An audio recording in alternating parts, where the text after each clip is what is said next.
आज आपण अशा महान व्यक्तीबद्दल माहिती जाणून घेणार आहोत, ज्याने अथक परिश्रम घेऊन आपले नाव कमावले. तो 6 वर्षांचा असताना त्याच्या वडिलांचे निधन होते. घरावर दुःखाचा डोंगर कोसळतो. मग पोटासाठी एक मुलगा अतिशय गरीब परिस्थितीत गोवा येथून आईबरोबर मायानगरी मुंबईला येतो. गिरगावच्या चाळीत राहतो.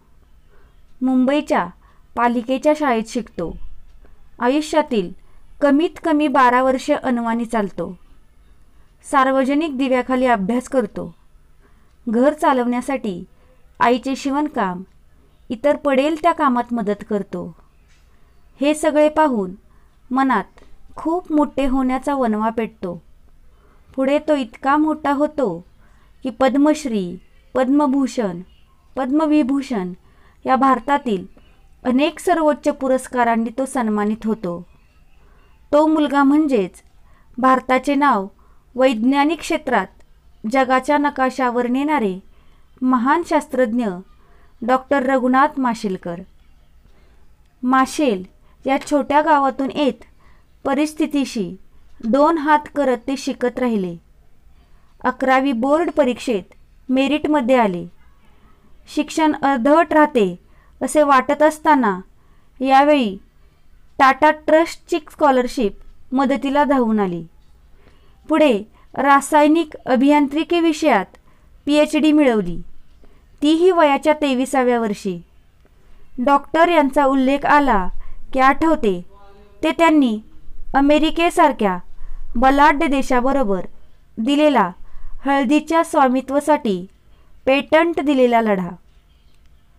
अमेरिका हळदीच्या पेटंटवर आपला हक्क सांगत होती, पण यावेळी पुराण ग्रंथातील अनेक संदर्भ देत अभ्यासपूर्ण दावा करत ही लढाई भारताने जिंकली.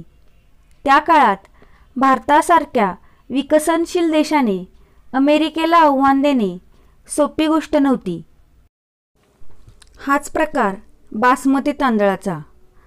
त्याचे पेटंटही त्यांनी परत मिळवले. औषधापासून ते खतापर्यंत डॉक्टरांनी देशाला मार्गदर्शन केले. त्यांनी पारंपरिक वैद्यकशास्त्र, आधुनिक वैद्यकशास्त्र व आधुनिक विज्ञान यांचा जो संगम घडवला ते चित्रकूट डिक्लेरेशन म्हणून प्रसिद्ध आहे. 60 पेक्षा जास्त पुरस्कार, 40 डॉक्टरेट, 200 शोधनिबंध, 20 पुस्तके, 30हून अधिक पेटंट असे अफाट आणि अविश्वसनीय काम डॉक्टरांनी करून दाखवले.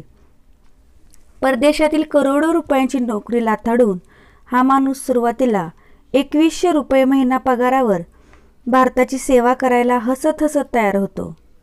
ज्या पुस्तकात न्यूटनसारख्या महान शास्त्रज्ञाची सही आहे तेथे सहीचा मान मिळवणारी व्यक्ती म्हणजे डॉक्टर रघुनाथ माशेलकर. डॉक्टरांनी यशाचा नव्याने अर्थ स्पष्ट केला. तो असा: तुमचा सुद्धा विश्वास बसला पाहिजे की आपल्यामध्ये सुद्धा काही अर्थ आहे. संधी ही उगवत्या सूर्याप्रमाणे असतात, जास्त वेळ वाट पाहत नाही. याच संधीचे मेहनतीने सोने केले की आपण यशस्वी होतोच होतो. धन्यवाद.